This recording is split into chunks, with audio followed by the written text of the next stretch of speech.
Max hospital और health मामलों के आप बड़े ही प्रसिद्ध टिप्पणीकार भी हैं। बहुत बहुत स्वागत है डॉक्टर मनोज कुमार सर आपका हमारे शो पे। और हमारे साथ हैं डॉक्टर गौतम। चर्चित मुद्दे पे अभी हमने डिस्कशन शुरू की है। देखिए, मेरा जो ये मानना है कि जो आपने जो मशीन लर्निंग या डीप लर्निंग जो वॉइस की जो टेस्ट है उसके आधार पे आप सिम्टम्स को डायग्नोस कर सकते हैं, सिम्टम्स को फाइंड कर सकते हैं।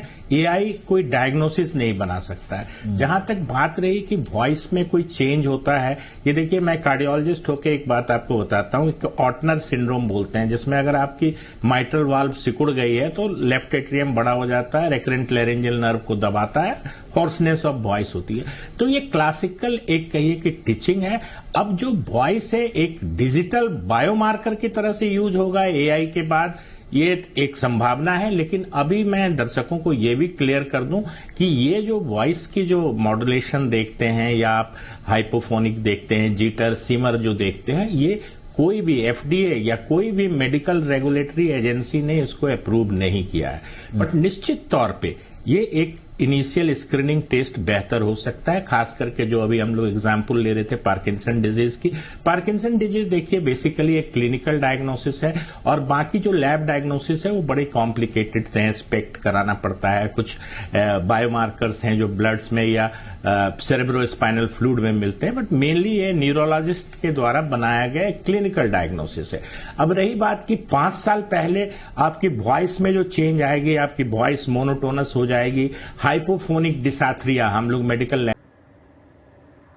देखिए, एआई से रिलेटेड जितनी भी स्टडी हुई है 2020 से 2025 के बीच में, उसका भी एक डेटा मैंने पढ़ा है।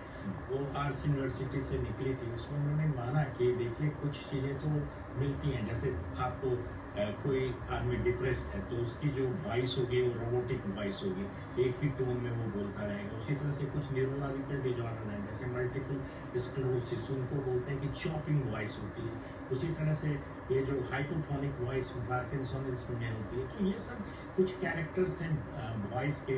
वॉइस और गेट जो है ना डायग्नोसिस में, जो आप कैसे चलते हैं और कैसे बोलते हैं, ये आपके डायग्नोसिस को बहुत हेल्प करता है। तो मेरा ये कहना है कि निश्चित तौर पे एक एडवांसमेंट है और इसको हमें अडॉप्ट करना चाहिए अर्ली डायग्नोसिस के लिए, बट फुल्ली इस पर रिलाई नहीं करना है, क्योंकि उसमें उन्होंने करीब करीब 69 स्टडीज को कोट किया है। उसमें उन्होंने पाया है कि एक्यूरेसी जो है वो सिम्टम्स रिलेटेड हो सकती है, बट डायग्नोसिस तक पहुंचने के लिए फुल प्रूफ नहीं है।